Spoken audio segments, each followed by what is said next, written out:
이번 주부터 우리나라는 인 코로나가 아니라 위드 코로나입니다. 말 그대로 코로나와 함께 해야만 합니다. 그래서 이 정부에서는 이것을 단계적 일상 회복이라 말합니다. 지금은 1단계인데 이것을 3번 나뉘어서 개편한다라고 이야기합니다. 크게 바뀐 것이 사적 모임이죠. 이 수도권 내에서는 그 모임이 10명, 그리고 그 외에는 12명까지 가능합니다. 그리고 영화관에서도 백신을 맞은 사람들은 영화를 보면서 팝콘을 먹을 수가 있습니다. 그리고 여러분, 이 마스크 쓰는 거 굉장히 답답하시죠? 하루 종일, 특히 자매분들은 화장을 했기 때문에 굉장히 힘들 것입니다. 근데 조금만 참으셔도 될 것 같습니다. 이 단계별 일상 회복 2단계가 되어지면 이 마스크 실외에 벗는 것을 검토해 본다라고 이야기합니다. 사실 저는 이런 것들을 들으면서 이전보다 코로나가 더 확산되면 어떻게 되나, 어떻게 하나 그런 좀 걱정이 있긴 하지만 세상은 아무 일 없었던 그때로 돌아가고자 이 규제를 하나씩 풀어간다는 것입니다. 그러니까 잃어버린 우리의 일상을 하나씩 회복한다는 이야기일 텐데, 자, 그렇다면 우리의 잃어버린 신앙은 어떻게 회복할 수 있을까? 여러분들 지금 이 예배당 안에 함께 예배를 드려야 할 청년들, 성도들이 있어야만 합니다. 그리고 지금 저희가 또 예배를 드리고 있지만 우리의 마음은 어떠합니까? 인터넷도 마찬가지입니다. 또한 여러분, 잃어버린 교회의 가치는 무엇으로 다시 세울 수 있을까? 잊혀진 하나님의 나라는 어디서부터 회복해야 할 것인가?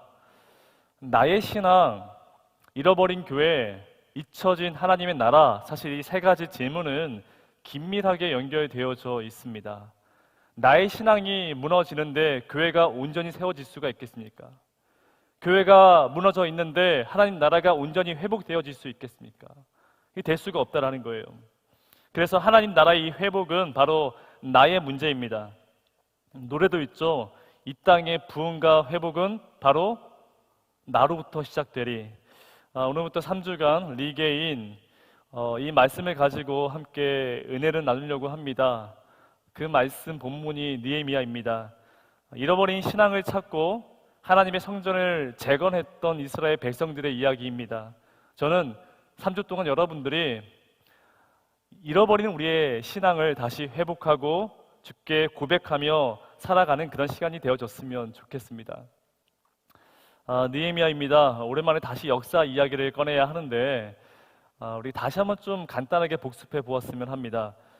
이전에 한번 보았던 도표인데 한번 도표를 보여주시죠. 자, 보시면 고대 근동 국가에는 중요하게 이 5나라가 있었습니다. 아수르, 바벨론, 페르시아, 헬라, 로마. 그런데 여러분, 이스라엘은 우리나라처럼 북한, 남한이 있는 것처럼 우리나라에도 북이스라엘, 남유다 이렇게 나눠져 있었습니다. 근데 이 북이스라엘은 보시는 것처럼 아수르에 의해서 나라가 멸망하고, 그리고서는 136년이 지난 때에 이 남유다도 결국 바벨론에 의해서 나라가 멸망되어졌습니다. 그러니까 이제 이스라엘은 존재하지 않습니다. 이스라엘의 모든 성전과 성벽이 다 무너진 폐허가 된 상태입니다. 자, 그러면 사람은 남아 있겠죠. 이스라엘 백성들은 남아 있습니다. 하지만 선택권은 없습니다. 바벨론의 포로로 끌려가거나 또 남아있는 사람이 있다라는 것이죠. 자, 그런데 시간이 지나고 나서 이 포로로 끌려간 이 바벨론의 포로, 여기서 문제가 발생하는데, 이 바벨론도 여러분 이 세상엔 영원한 1등이 없습니다. 이 바벨론도 결국 이 페르시아의 나라에 의해서 점령당하게 됩니다. 그런데 이 페르시아의 식민 정책은 포로로 끌고 오는 것이 아니라 다시 고국으로 돌려보낸다는 것입니다. 이때가 BC 537년입니다. 수르바벨이 총독이 되어서 이스라엘로 돌아가서 성전을 재건합니다. 자, 그리고 나서 두 번째 학자 에스라입니다. 꺼져가는 불씨를 다시금 되살리고 말씀으로 신앙 회복 운동을 이루어냅니다.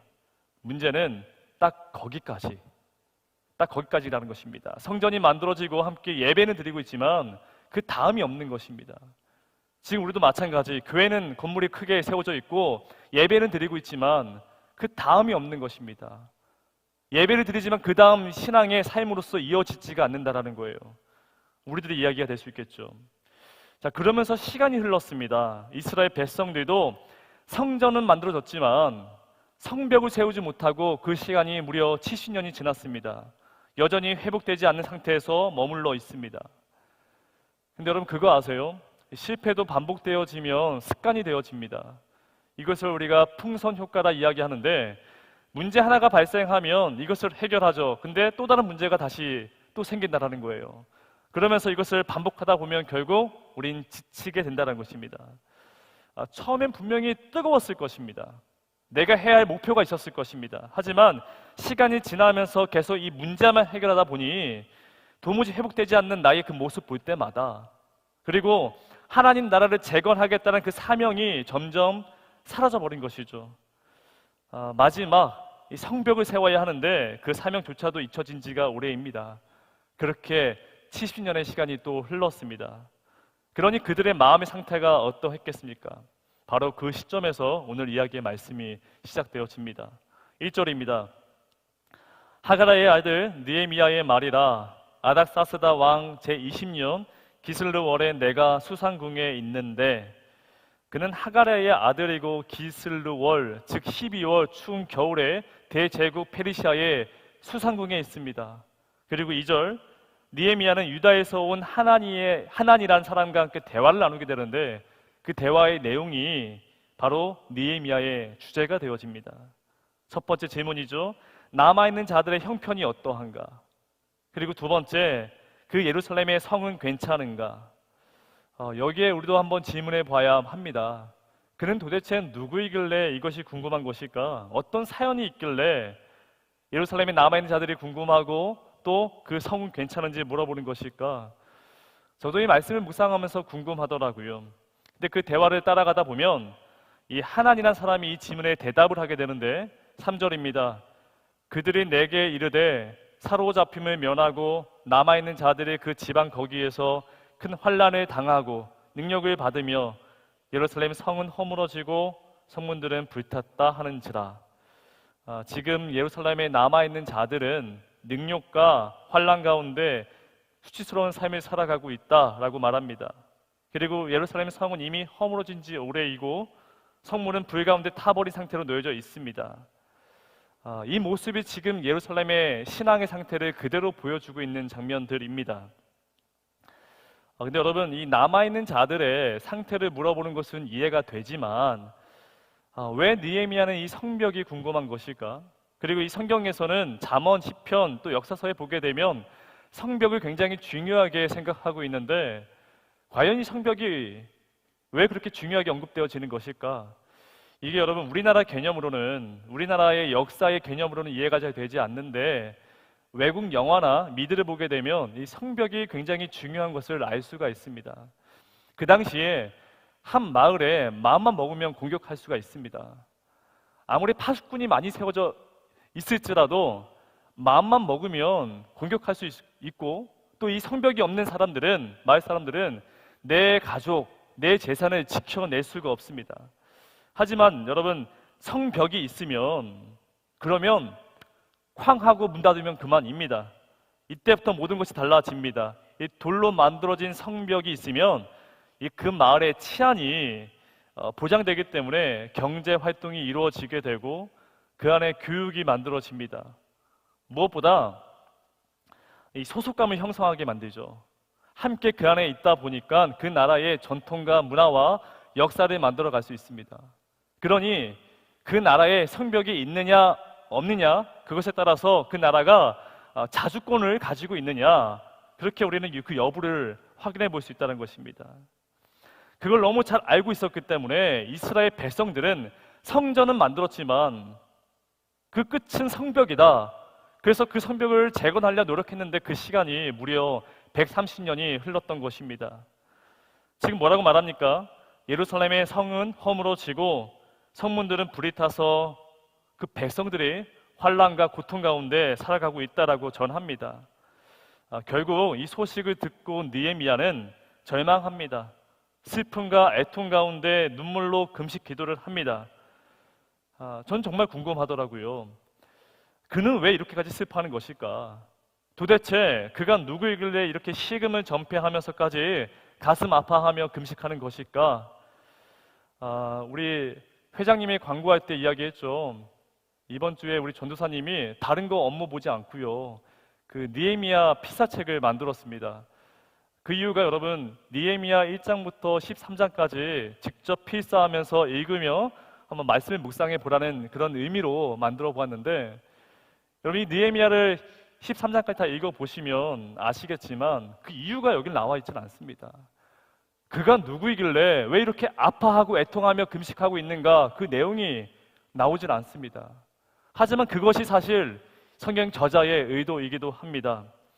이름의 뜻이 그렇습니다. 느헤미야, 야훼 has comfort, 하나님이 우리를 위로하여 주신다, 그런 이름의 뜻을 가지고 있습니다. 그러니까 이 책은요, 자신이 누구인지 드러나는 그런 본문이 아니라 하나님이 우리를 위로하여 주신다, 우리를 준비하여 주신다, 그러한 뜻을 가지고 있습니다. 이것이 느헤미야의 주제입니다. 우리는 인생을 살아가면서 위로를 받습니다. 누군가의 말 한마디에, 누군가의 그 행동 하나가 사실 큰 위로를 받고 우리 인생을 살아간다는 거예요. 근데 여러분, 이 성경책은 뭘 말하고 있느냐? 오늘 이 말씀은 사람의 위로가 아니라 하나님의 위로가 임했다라고 말하고 있습니다. 저는 오늘 이 시간에 그 하나님의 위로가 여러분들에게 임하기를 바랍니다. 근데 여러분, 이 위로는 영어로 쓴 컴포트라 이야기하는데 이게 굉장히 성경적인 단어입니다. 컴포트. 이 포트는요, 음악 하시는 분들은 악보를 보시게 되면 포르테, 강하게 말하는 것이죠. 더 강하게는 포르티시모. 그래서 이 포르테는 힘을 말하고 있습니다. 근데 컴포트, 하나님이 함께하면 포르테, 힘을 주어줄 수 있다. 그러니 하나님이 말씀하신 그 위로는 세상에 말하는 그런 동정, 격려, 그런 말 한마디가 아니라 실제 세상에서 살아갈 수 있는 힘을 주신다라는 거예요. 하나님의 위로는 우리에게 그런 힘을 주신다. 그것을 알려주는 본문이 바로 느헤미야 책입니다. 여러분, 이스라엘은 지금 기대할 것이 없습니다. 제가 아까 말씀드린 것처럼 풍선 효과입니다. 한 곳을 누리면 또 다른 곳이 불룩 튀어나와 있습니다. 처음엔 기대가 컸겠죠. 스룹바벨이 돌아왔습니다. 그래서 이 문제를 해결하는가 싶더니만 또 다른 문제가 터져버리죠. 학계, 스가랴, 에스라, 수많은 사람들이 와서 노력은 하지만 결국 성벽까지 만들지 못한다라는 거예요. 그렇게 시간이 흘러갔습니다. 제가 저번 주에 다른 교회에 가서 설교를 하고 왔는데, 그 교회의 청년들의 니드가 그런 것입니다. 코로나가 시작되고 나서 예배 인원이 많이 빠졌던 것이죠. 그러면서 미디어 사역도 열심히 해보고 예배도 구성해보고 조직도 구성해 보았다 이야기합니다. 하지만 지금도 여전히 돌아오지 못하고 일상의 회복이 이루어지지 않는다라고 이야기하더라고요. 지금 딱 이스라엘 백성들이 그런 것입니다. 그런데 오늘 이 느헤미야의 주제가 뭡니까? 하나님의 위로라는 거예요. 하나님은 뜻밖에도 전혀 뜻밖의 곳에서 그들을 위로하시는데 그게 바로 느헤미야입니다. 예루살렘으로부터 1200km 떨어진 대제국 페르시아의 수맡은 한 관원으로서 이것이 시작되어집니다. 예루살렘과 전혀 상관이 없는, 태어나서 한 번도 가보지 못한 그 예루살렘을 향해서 이 수맡은 한 관원이 반응했다라는 거예요. 우리가 보통 술하면 교회에서는 부정적인 이미지를 가지고 있죠. 근데 그렇지가 않습니다. 그 당시에는 지금처럼 깨끗한 생수가 없었기 때문에 목이 마르거나 또 밥을 먹을 때에는 이 포도주를 함께 먹어야만 했습니다. 그런데 왕은 늘 이 암살의 위험에 놓여져 있습니다. 그래서 가족도 형제도 믿을 수가 없습니다. 그러니 이 포도주가 먹어도 되는지를 확인해 줄 사람이 필요합니다. 그 마지막 단계에 있었던 사람이 바로 술 맡은 관원이었습니다. 우리나라로 치면은 도승지와 비슷하죠. 왕의 말을 쓰고 읽어줘야 하는 사람입니다. 우리가 보기엔 별거 아닌 것 같지만 사실 굉장히 중요한 사람입니다. 왕의 마음을 헤아려야 하고 세상의 민심을 그대로 전해야 하는 사람입니다. 왕의 최측근입니다. 근데 이 수많던 관원은 더하죠. 왕이 내 목숨을 그 사람에게 맡겨야 하는 것입니다. 그래서 이 사람은 어떤 정치 세력과 또 줄이 닿아 있지 않아야 하고 어떤 로비에도 흔들리지 않는 그런 정직한 사람이어야 합니다. 그 단 한 사람이 바로 느헤미야입니다. 근데 여러분, 우리가 주목해야 할 것은 그 느헤미야가 어떻게 그 세상의 정점으로 성공했는지 그것이 궁금한 것이 아니라 그가 어떻게 하나님의 위로가 되었는가, 우리가 주목해야 한다는 것입니다. 지금 느헤미야가 예루살렘 이야기를 들었습니다. 근데 그 소식이 그의 인생을 바꾸어 놓았다는 거예요. 비참하게 살아가고 있는 이스라엘 백성들, 성벽을 세우지 못해서 내 가족, 내 삶을 지키지 못하는 그 실패한 인생을 그는 들었습니다. 그런데 들은 것이 그 인생의 모든 것을 바꾸어 놓았던 일생이때의 큰 사건이 되어져 버린 것입니다. 이것을 우리는 소명이라 이야기합니다. 하나님의 부르심을 들었다라는 거예요. 지금 여러분들 제 목소리 들리시죠? 근데 그 이야기가 나의 이야기로 들리는 것이 소명이라 말합니다. 여러분, 느헤미야는 예루살렘에 단 한 번도 가본 적이 없습니다. 그들이 나에게 해준 것도 없습니다. 아니, 오히려 방해가 됐겠죠. 노예의 신분으로 대제국 페르시아에서 수맡은 관원이 된다는 것은 보통 일이 아닙니다. 오히려 내가 그 민족의 혈육이었다는 것이 오히려 페널티가 되겠죠. 그런데 만약에 예루살렘에 남아있는 자들이 성벽을 재건하지 못하고 그로 인해 비참한 인생을 살아가고 있다는 얘기를 들었을 때, 아, 그렇구나 하면 끝나는 문제입니다. 아니, 혹시 동정심이 생기게 되면 구제헌금 100만 원 내면 그것도 참 대단한 일입니다. 그런데 느헤미야는 눈물을 흘리고 통곡하면서 금식하며 기도하기 시작합니다. 그 이유가 무엇일까? 이것은 단순한 일이 아닙니다. 그는 평소에도 늘 마음이 그곳에 있었다는 것을 보여주고 있습니다. 그래서 마음이 아팠던 것이죠. 여기에 연애하시는 분들 많이 계시죠. 연애를 하게 되면 그 사람의 마음으로 가득 차 있죠. 그러니 밥을 먹을 때에도 그 사람이 생각나고요, 멋진 카페를 가도 그 사람이 생각납니다. 심지어 음악을 들을 때에도 그 가사의 내용이 그 남자, 그 여자의 생각이 떠올라진다는 것입니다. 여러분, 눈을 감아서 안 보이는 것이 아니라 마음이 없어서 안 보이는 경우가 참 많이 있습니다. 이 자동차를 구입하려고 마음먹은 사람은 길을 가다가도 뭐만 보입니까?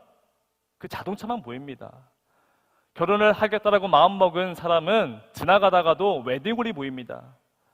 주식을 하는 사람은 뉴스에 그런 소식만 들리게 됩니다. 사람은요, 내 마음이 어디에 있느냐, 그것에 따라서 내 몸이 반응한다는 것입니다. 자, 그래서 느헤미야는 그냥 반응한 것이 아니에요. 호기심에 반응한 것이 아니라 늘 그쪽에 마음을 두고 기도하는 사람이었습니다. 하나님의 성전과 하나님의 나라의 마음에 품고선 늘 그는 몸부림치며 살아간 사람이었습니다. 그러니 들리고, 그래서 통곡하며 금식하며 기도할 수 있었다라는 것입니다. 그 기도하는 내용이 5절에서부터 시작되는데, 저는 여러분들이 느헤미야 1장 11절 말씀을 줄을 긋고서는 암송하든지 계속해서 여러분의 마음으로 새겨 놓았으면 좋겠습니다. 제가 청년 때에 이 느헤미야 1장 11절 말씀을 제 다이어리에 붙여 놓았던 기억도 있습니다. 우리 이 시간 11절 다 함께 읽어 보았으면 합니다. 시작. 주여 구하오니 귀를 기울이사 종의 기도와 주의 이름을 경외하기를 기뻐하는 종들의 기도를 들으시고 오늘 종이 형통하여 이 사람들 앞에서 은혜를 입게 하옵소서 하였나니 그때에 내가 왕의 술 관원이 되었느니라. 네, 느헤미야가 지금 기도를 하고 있죠. 근데 어떻게 기도합니까? 하나님의 음성을 제가 들었습니다. 그러니 이제 주님이 저의 기도를 들어주십시오 하면서 기도하는데, 그 기도의 내용이 우리가 평소에 하는 내용과 많이 다릅니다. 우리는 기도할 때 하나님, 한국교회가 이 땅에 빛이 되길 원합니다 기도하지만, 느헤미야의 기도는 내가 세상 속에서의 그리스도의 빛이 되길 원합니다 라고 기도하죠. 우리는 다음 세대가 다시 붕되게 하여 주시옵소서 기도하지만 느헤미야의 기도는 내가 아이들을 잘 양육할 수 있는 교사가 되게 하여 주시옵소서라고 기도합니다. 우리는 이전처럼 뜨겁게 예배하고 말씀을 나눌 수 있는 공동체가 되기를 소망합니다. 기도하지만 느헤미야의 기도는 주여 내가 여기 있습니다. 예배자로, 셀 리더로, 찬양으로, 스텝으로 헌신할 수 있도록 능력을 부어 주시옵소서라고 기도하죠. 저는 여러분들이 이러한 기도를 여러분의 입술로 고백하셨으면 합니다. 나의 기도 제목들, 나의 가정, 나의 직장, 기도하는 거 중요하겠죠. 하지만 그 기도의 내용이 의미 있는 기도가 되어졌으면 합니다. 근데 여러분, 사실 제가 청년 때에 이 말씀을 다이어리에 붙여놓은 이유는 좀 더 깊숙하게 들어가 있습니다. 바로 형통이라는 단어입니다. 우리 어르신분들이 많이 좋아하는 단어이죠. 우리가 보통 기복신앙이라 이야기합니다. 형통. 근데 여러분 특별히 NAT 성경에서는 이 형통이라는 단어를 영어로 success라고 해석하고 있습니다. 보통 성경에서는 성공이란 말 잘하지 않습니다. 특별히 여기에 왜 이 성공이란 말을 썼을까? 여러분 이런 거예요. 하나님, 나도 들었으니 이제 주님도 제 기도를 들어주십시오 하면서 하는 이야기가, 주님, 오늘날 내게 성공을 허락하여 주시옵소서. 그래서 이 성공 때문에 내 주변의 많은 사람들이 은혜를 받게 하여 주시옵소서. 근데 여러분, 이 성공이 세속적이십니까? 절대 그렇지가 않습니다. 가장 아름다운 기도, 성공을 말하고 있습니다. 여러분, 이 성공은 세상에서 말하는 성공과 많이 다릅니다. 저는 여러분들이 이 성공을 고백하시고 이뤄내시기를 바랍니다. 그 성공 때문에 내 주변이 은혜 받는 그런 놀라운 역사가 있기를 소망합니다. 왜냐하면 여러분 때문에 교회가 회복되고, 교회가 회복되어야만이 이 세상 가운데 하나님 나라가 회복되어질 수가 있습니다. 자, 이 성공을 이루었으니 지금 느헤미야가 뭐라 고백합니까? 그 마지막에 내가 술 맡은 관원이 된 이유가, 내가 세상에서 성공한 이유가 이때를 위함이구나. 이건 여러분 에스더도 같은 고백을 하죠. 이 나라의 왕비가 된 것도 이때를 위함이 아니겠느냐. 믿음의 거장들은 그렇게 고백한다는 것입니다. 이 성공이 나를 위한 것이 아니라 이때를 위함이구나. 예루살렘과 성전이 무너진 그 상황 속에서 누가 그 일을 감당하겠습니까? 페르시아 제국의 가장 높은 위치에 있는 내가, 그렇구나 주님, 이때를 위해서 이 성공을 주신 거군요. 그렇게 고백하며 주님 앞에 나아갔다는 것입니다. 여러분, 일상의 회복을 이루겠다라고 제가 리게인이라는 단어를 사용하고 있죠. 여러분, 제가 아무리 말해도요, 여러분 여러 번 반복하여 들어도 회복 안 됩니다. 될 수가 없습니다. 어떻게 가능할까요? 여러분, 단 한 사람이 움직이셔야 합니다. 필드에서 직접 예배하고 그들을 위해서 기도할 그 한 사람이 필요합니다. 듣는 것으로 끝나는 것이 아니라 이것이 행동으로 옮겨져야 하는 그 단 한 사람이 필요하다는 것입니다. 여러분, 하나님이 여러분들을 위로하십니다. 그 위로는 세상이 말하는, 사람이 건네는 그런 위로, 격려 아닙니다. 하나님이 직접 여러분들에게 주시는 그 위로는 바로 컴포트, 바로 힘입니다. 그 힘을 받아야 세상에 나가 성공할 수 있고, 여러분이 성공하셔야 주변에 은혜를 끼칠 수가 있습니다. 저는 그 성공이 세상의 성공이 아닌 그 하나님의 성공이 여러분의 성공이 되어지기를 주님의 이름으로 축원합니다.